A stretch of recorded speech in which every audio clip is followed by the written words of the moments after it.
Nahmaduhu wa nusalli wa nusallimu ala rasulihil karim, amma ba'du. Bismillahirrahmanirrahim.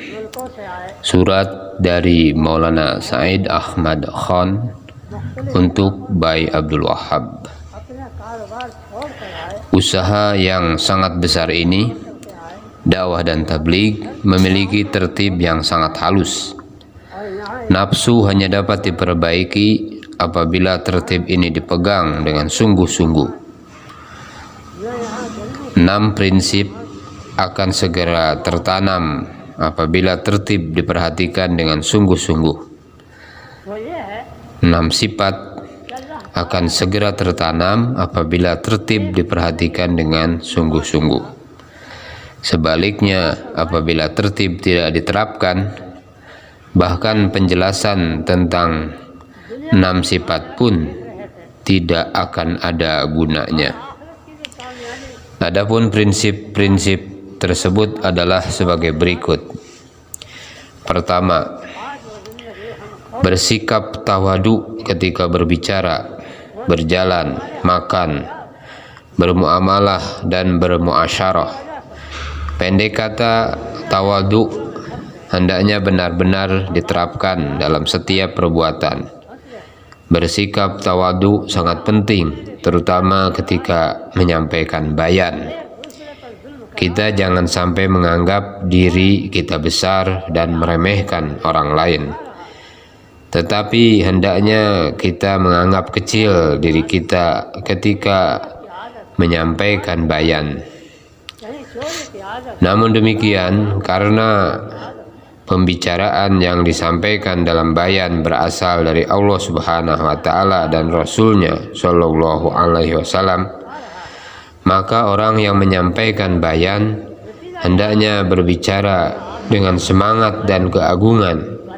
Jangan menyampaikan bayan dengan lemah. Ucapan yang bernilai tinggi harus disampaikan dengan cara yang baik pula. Melakukan yang demikian ini nampaknya problematis, tetapi tidak mustahil untuk dilakukan. Hindarilah menggunakan kata-kata yang menghakimi ketika berbicara. Jauhilah mengecam dan mengkritik seseorang.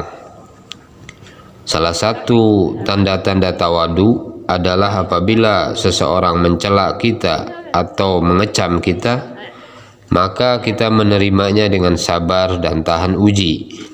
Jangan marah kepadanya. Inilah sunnah dari penghulu para nabi, penguasa 2 dunia, Sallallahu Alaihi Wasallam.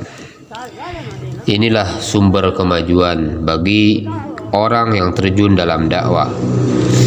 Apabila dikatakan kepada kita bahwa kita kurang memiliki sifat dari 6 sifat seperti ilmu, zikir, ibadah, akhlak, atau keikhlasan misalnya, atau kita kurang memiliki semangat pengorbanan, kita harus mengakui kekurangan kita, dan sifat-sifat tersebut memang tidak kita miliki. Dalam pada itu, berterima kasihlah kepada orang yang telah berbaik hati menunjukkan kekurangan kita. Juga berdoalah kepada Allah Subhanahu wa Ta'ala agar Allah Subhanahu wa Ta'ala memberikan sifat-sifat tersebut kepada kita. Sayyidina Umar radhiyallahu anhu berkata, "Temanku adalah orang yang menegurku ketika aku bersalah." Dengan cara ini, kita akan dapat memperbaiki hati kita dan nafsu kita, dan kita akan memperoleh taufik dari Allah Subhanahu wa Ta'ala dalam menuju kebenaran. Hakikat ilmu terletak pada hadirnya hati dan pikiran, juga terletak pada tunduk kepada kebesaran Allah Subhanahu wa Ta'ala. Hakikat akhlak terletak pada berbuat baik kepada musuh dan memaafkan orang lain. Hakikat ikhlas adalah selalu terjaga dari kejahatan hawa nafsu dan mengkhawatirkan apakah amal baiknya diterima atau tidak. Hakikat pengorbanan terletak dalam memegang perintah Allah Subhanahu wa taala di atas segalanya, dengan cara mengorbankan dirinya dalam rangka memegang perintah Allah Subhanahu wa taala tersebut. Dengan demikian, apabila seseorang menunjukkan kesalahan Anda, akuilah kesalahan tersebut. Dalam pada itu syaitan akan menghalangi Anda agar tidak mengakui kesalahan Anda, sehingga timbul perasaan dendam dalam hati Anda. Bahkan apabila kita tidak mampu melihat kesalahan kita, hendaknya kita tetap mengakui bahwa diri kita memiliki kesalahan dan kekurangan. Inilah jalan untuk memperbaiki diri.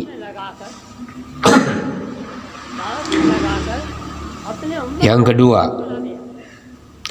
asas kedua adalah kita hendaknya menghormati dan memuliakan orang lain. Tujuannya adalah untuk mempertahankan dan menyuburkan kalimah dalam diri kita, sehingga kebesaran kalimah selalu meningkat dalam hati kita, agar iman kita selalu bertambah sehingga ajaran Islam mudah kita amalkan. Apabila kita membenci sesama muslim dalam hati kita, kebesaran tauhid akan hilang dari dalam hati. Namun demikian, kita harus membenci dosa yang dilakukan oleh seorang muslim, bukan membenci orangnya. Inilah kepandaian dan kemampuan yang harus dimiliki oleh seorang dai. Hal seperti ini perlu untuk dipelajari. Hendaknya teman-teman lebih dihormati daripada orang-orang lain. Sikap seperti ini akan menuju kepada tingkatan akhlak dalam arti kata yang sebenarnya. Ini merupakan masalah yang sulit karena diperlukan kebijaksanaan, terutama ketika menasihati teman yang melakukan kesalahan. Apabila kita belum memiliki cara yang bijak untuk menasihatinya, hendaknya kita jangan memberi nasihat kepadanya, tetapi berdoalah untuknya dan sebutkanlah secara halus dalam majelis. Banyak kejahatan yang timbul dalam masyarakat karena kurangnya rasa hormat kepada teman.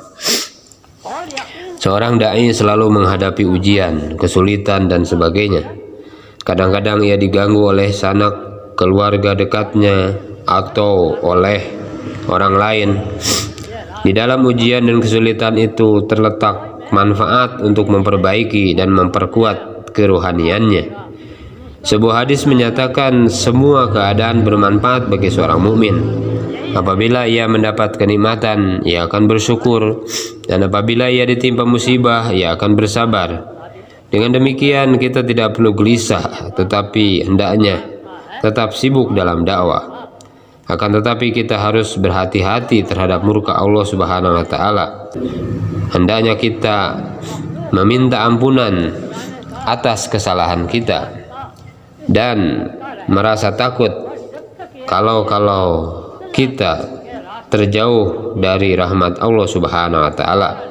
Insya Allah kita akan berhasil. Sesuatu yang juga sangat penting, hendaknya kita pandai-pandai melihat keadaan. Dengan kata lain, bagaimanakah kita harus berbuat ketika berhadapan dengan situasi tertentu.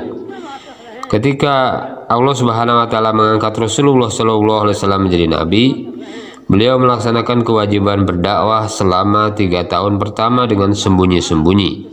Setelah itu turunlah wahyu yang memerintahkan agar beliau menyampaikan dakwahnya dengan terang-terangan.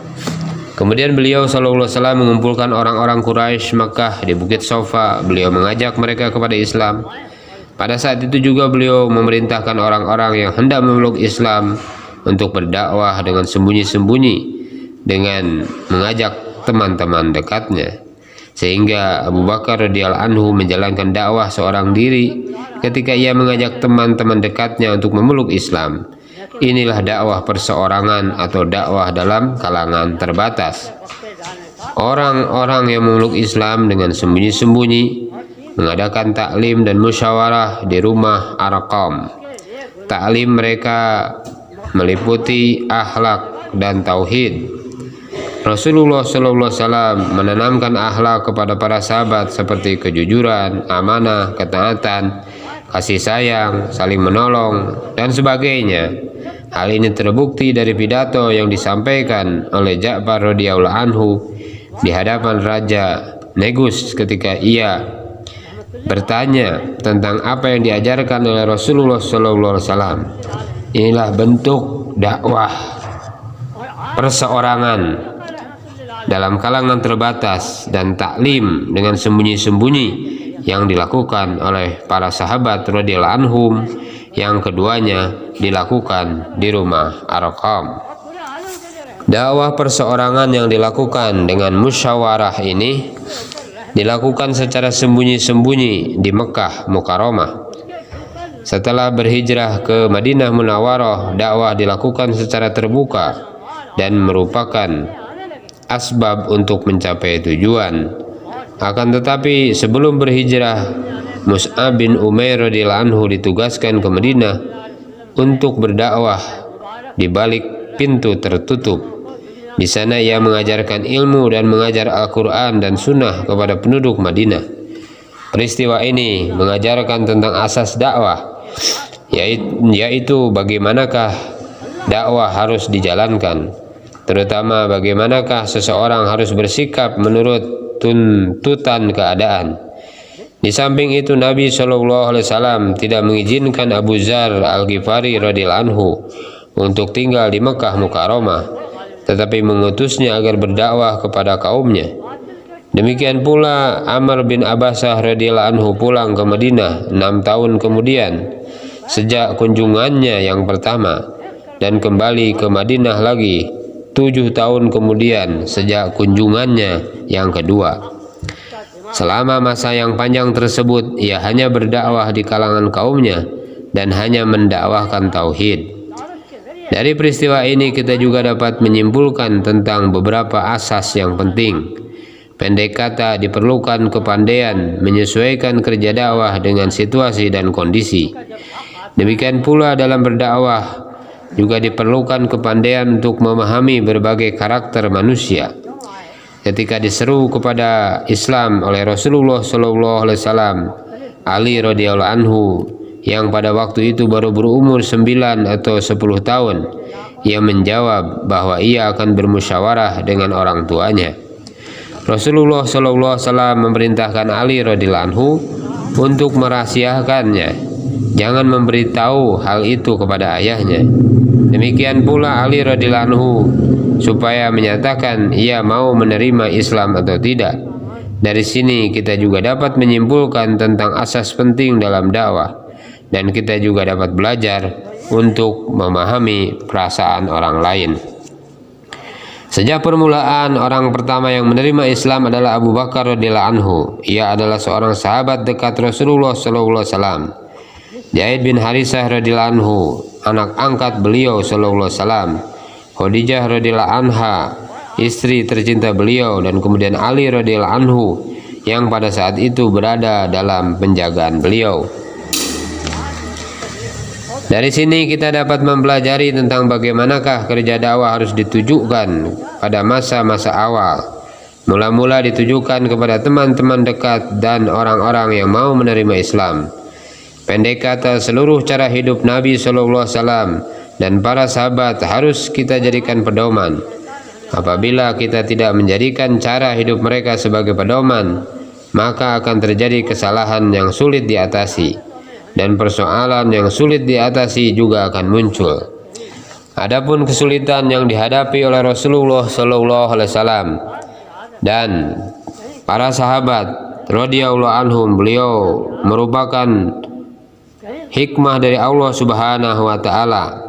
Allah Subhanahu wa Ta'ala selalu bersama Nabi sallallahu alaihi wasallam. Perhatikanlah kata-kata yang menghibur dari Rasulullah sallallahu alaihi wasallam yang diucapkan untuk menghilangkan rasa takut Abu Bakar radhiyallahu anhu ketika di Gua Tsur. Jangan berkecil hati, Allah Subhanahu wa Ta'ala bersama kita. Kenapa beliau tidak mengucapkan kata-kata yang sama kepada Amr bin Abbasah radhiyallahu anhu? Sedangkan Allah Subhanahu wa Ta'ala juga bersama nabinya sallallahu alaihi wasallam pada waktu itu. Banyak asas-asas dakwah yang dapat diambil sebagai pelajaran dari peristiwa semacam itu. Dengan demikian, kemampuan untuk memanfaatkan kesempatan juga merupakan hal yang sangat penting. Demikian pula tahap pertama dalam dakwah terletak pada kebersihan hati seseorang. Dengan kata lain, mula-mula orang yang berdakwah supaya memperbaiki dirinya terlebih dahulu. Kemudian barulah pintu nusrah pertolongan Allah Subhanahu wa taala akan dibuka baginya, yang diikuti dengan dinampakkannya kekuasaan Allah Subhanahu wa taala. Masa memperbaiki diri adalah masa-masa menanggung kesulitan dan kesusahan. Dan hal ini merupakan suatu yang penting dalam periode dakwah. Pelajaran dakwah baik secara akidah, amaliyah maupun ilmiah dijalani pada periode ini. Adapun tujuannya adalah untuk memasukkan yakin iman kepada Allah Subhanahu wa taala. Apakah pelajaran di balik peristiwa yang dialami oleh Ali radhiyallahu anhu ketika ia menuntun Abu Dzar Al-Ghifari ke rumah Arqam? Ali radhiyallahu anhu memberitahu kepada Abu Dzar radhiyallahu anhu bahwa apabila ia bertemu dengan orang yang mengenalnya di jalan, ia akan menepi pura-pura sedang buang air kecil, dan Abu Dzar radhiyallahu anhu supaya di depan. Apakah pertolongan Allah Subhanahu wa taala tidak bersama mereka pada waktu itu? Dengan demikian, kita jangan sampai larut dalam semangat yang menggebu-gebu dan berpikiran bahwa karena kita berada di jalan yang benar, maka nusrah Allah Subhanahu wa taala akan selalu bersama kita. Kita jangan sampai kehilangan wawasan mengenai hikmah ilahi yang diterapkan dalam keadaan tertentu dan larut dalam perasaan sehingga bertindak membabi buta. Khosh, bijaksana sangat diperlukan bersama-sama dengan josh, semangat. Josh tanpa khosh merupakan hal yang berbahaya. Dewasa ini karena tidak memahami tertib Allah Subhanahu wa taala. Kita berbicara dengan penuh semangat atau berbuat tanpa kebijaksanaan hanya karena menganggap diri kita berada dalam kebenaran. Hal seperti ini bertentangan dengan tertib Allah Subhanahu wa taala. Akibatnya kita menghadapi berbagai masalah yang sulit diatasi. Hari ini banyak orang yang melakukan kesalahan semacam itu, tetapi kemudian ia berkata, "Kenapa Allah Subhanahu wa taala tidak menolong kita padahal kita berada dalam kebenaran?" Agar dapat berbicara tentang kebenaran dan beramal di atas kebenaran, cara yang digunakan juga harus benar sesuai dengan keadaannya pada waktu itu. Untuk dapat memahami hal ini diperlukan kepandaian dan kebijaksanaan. Sekarang ini banyak orang yang melakukan kesalahan dalam menerapkan cara yang benar sesuai dengan keadaan. Pendekatan yang benar untuk mencapai tujuan ini sangat penting dalam medan dakwah. Tanpa menggunakan pendekatan yang benar dan latihan, maka kita harus menganggap bahwa diri kita jahil dalam ilmu dakwah. Kita harus mempelajari sejarah dakwah para nabi alaihimussalatu wassalam sebagaimana dikisahkan dalam Al-Quran, kemudian memikirkan dan merenungkannya. Setelah itu kita harus mempelajari dengan sungguh-sungguh kandungan hadis yang pada hakikatnya merupakan penjelasan dari Al-Quran. Tanpa mempelajari hadis, mustahil dapat memahami Al-Quran. Demikian pula cara hidup para sahabat radhiyallahu anhum juga harus kita kaji, karena cara hidup mereka juga merupakan penjelasan untuk memahami Al-Quran dan hadis. Setelah itu kita harus menenangkan hati dan menjernihkan pikiran kita. Tanpa pikiran yang jernih, kita dapat tersesat dalam memahami 3 hal yang disebutkan di atas.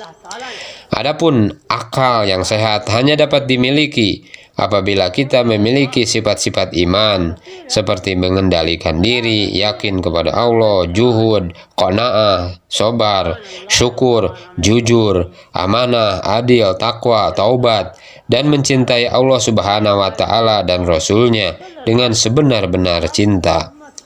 Hanya hati yang tenang dan pikiran yang jernih yang dapat memahami, yang dapat mencapai pemahaman yang benar terhadap Al-Quran, hadis, dan kehidupan para sahabat radhiyallahu anhum.